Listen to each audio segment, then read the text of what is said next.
疲れ様です。ダディズです。今回の動画なんですけど、後ろに見えてるこのドデカバッテリーを充電するシステムを組んでいきたいと思います。で、それは何かというと、ソーラーです。やっと来ました。それではですね、今回使う材料を紹介していきたいと思います。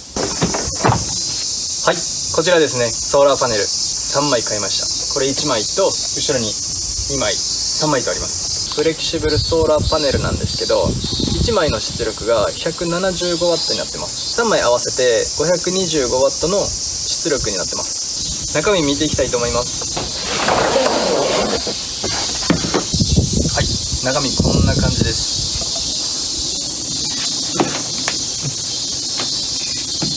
ペラペラですね。これで電気が生まれるってすごくないですか？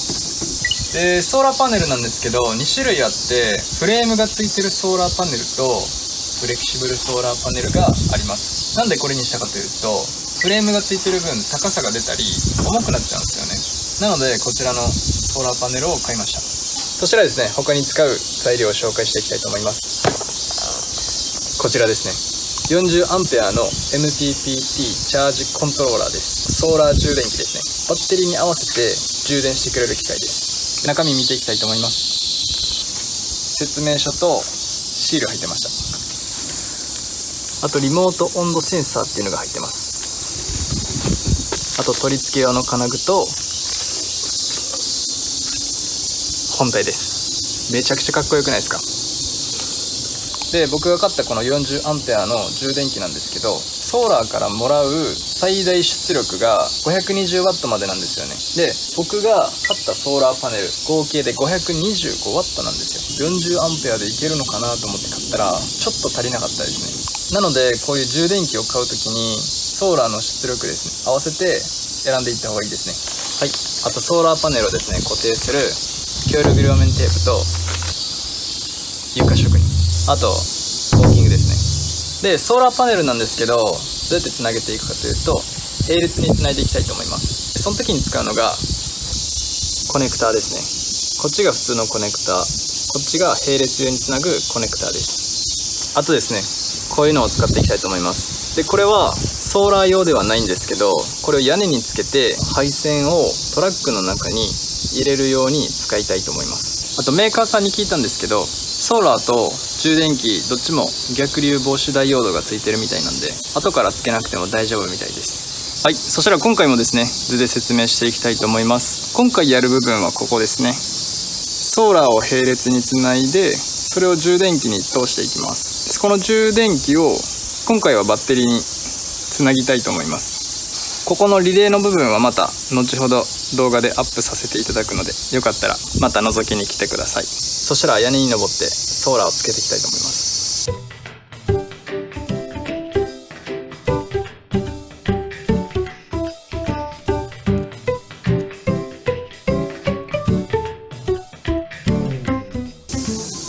はい、こんな感じでつけていきたいと思います。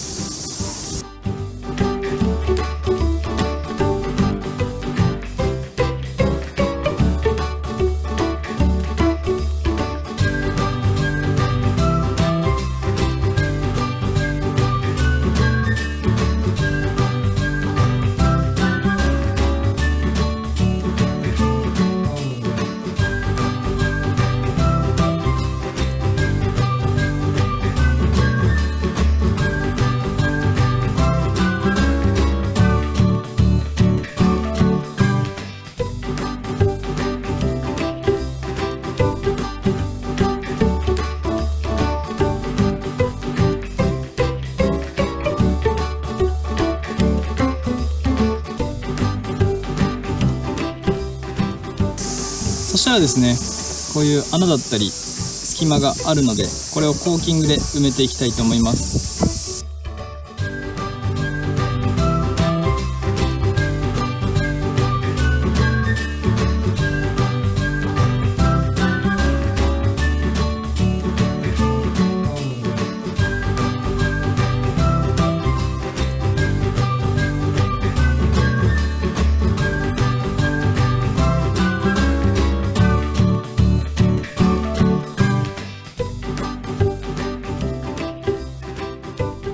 コーキングの方ですね、全て終わりました。こんな感じです。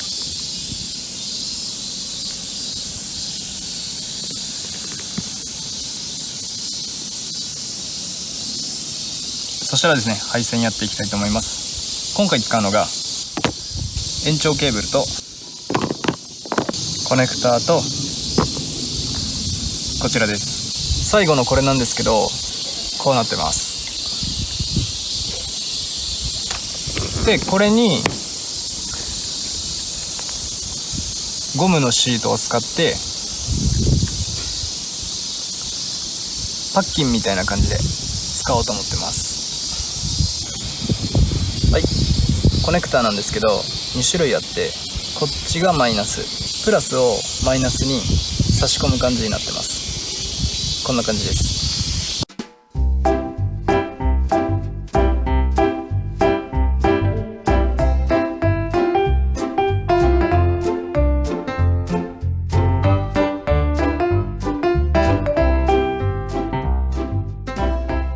コネクターを買うと専用の圧着端子もついてます。これも2種類あって、差し込む方と差し込まれる方ですね。こんな感じであるので気をつけてください。はい、分解したらこんな感じです。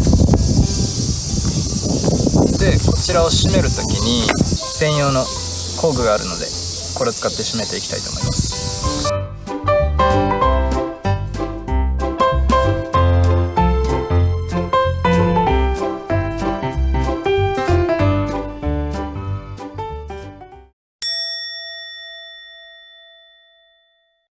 お疲れ様です。ダディズです。追加のケーブルが来たので続きやっていきたいと思います。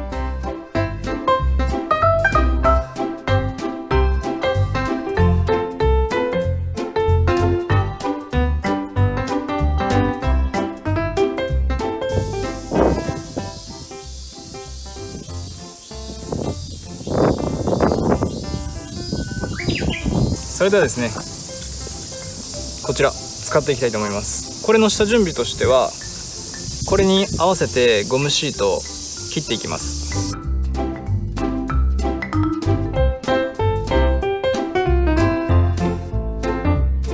はい、こんな感じです。ケーブルが出る穴ですね、開けてます。はい、そしたらですね、ここに穴を開けていきたいと思います。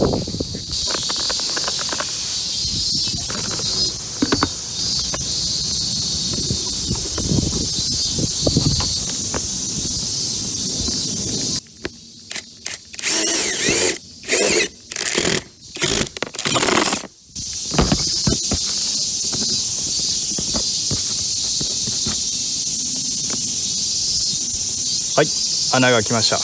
このままだと切った縁でケーブルが傷つくので、保護するものを入れていきたいと思います。ペットボトルです。飲み口の部分を代用していきたいと思います。はまりました。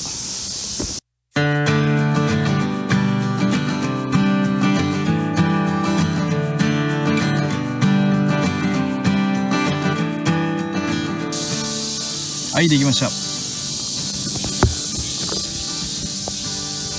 こんな感じです。ケーブルですね。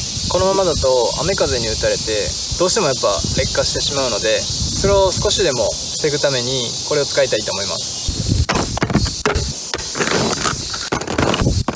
これらを使っていきたいと思います。ケーブルをこのホースの中に入れて、コネクターをこのケースの中に入れていきたいと思います。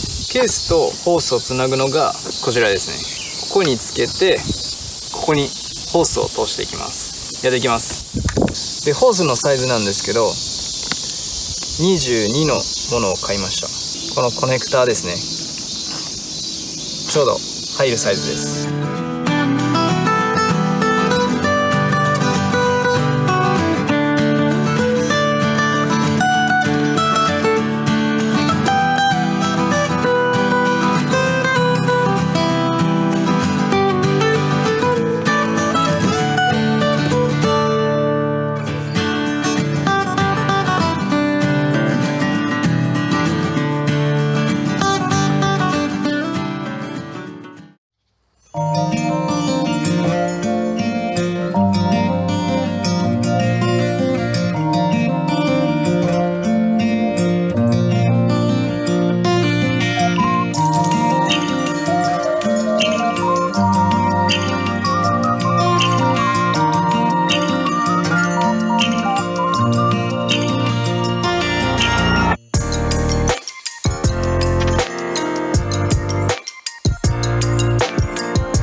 それではですね、屋根の配線が終わったので、次はソーラーとバッテリーをつないでいきます。でその時にですね、使う配線がこちらです。以前の動画でも使ってたケーブルですね。これを使っていきたいと思います。これのつなぎ方の注意点なんですけど、まずコントローラーとバッテリーをつないでからソーラーとコントローラーをつなぐようにしてください。やっていきます。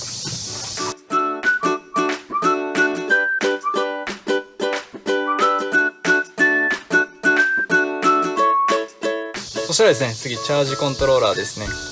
お尻を見るとここに PV プラスマイナスと書いてます。でこっちはソーラーとつなげる方ですね。でこの BAT プラスマイナスがバッテリーです。まずバッテリーのプラスをつなげてマイナスをつなげていきます。はい、そしたらですね、早速ソーラーをつないでいきたいと思います。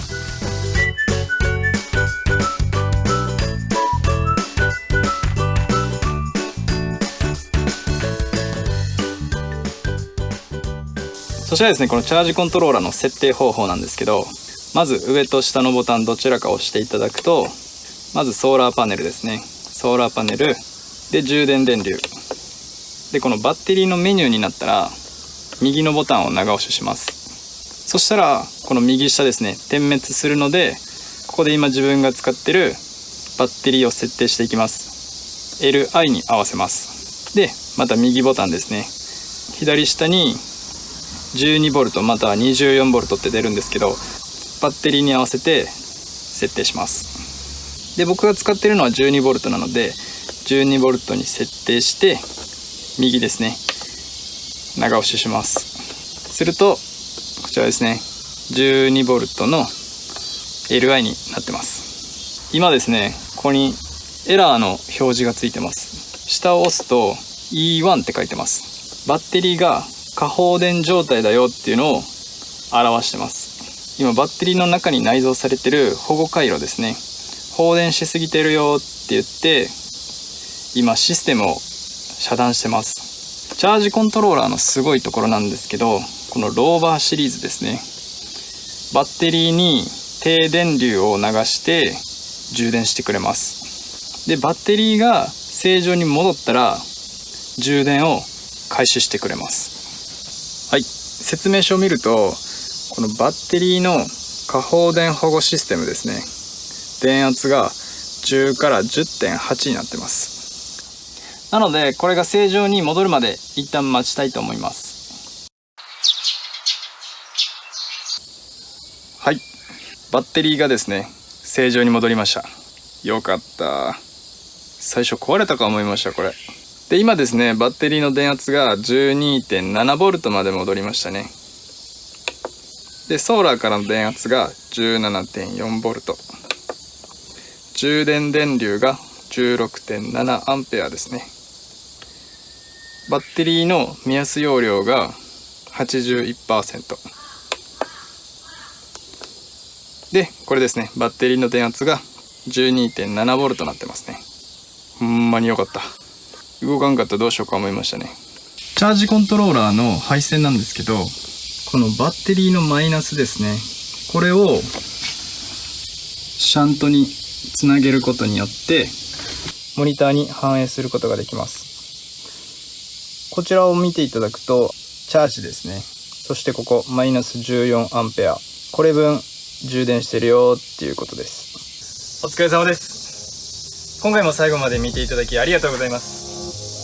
このソーラーパネルでバッテリーに充電してキッチンカーにある機材を全部バッテリーで賄おうと思ってます。オフグリッドですね。次の作業は走行充電器とリレーのシステムを組んでいきたいと思います。この動画がいいと思った方はグッドボタンとチャンネル登録お願いします。ご意見ご感想お待ちしてます。では次回の動画でお会いしましょう。では。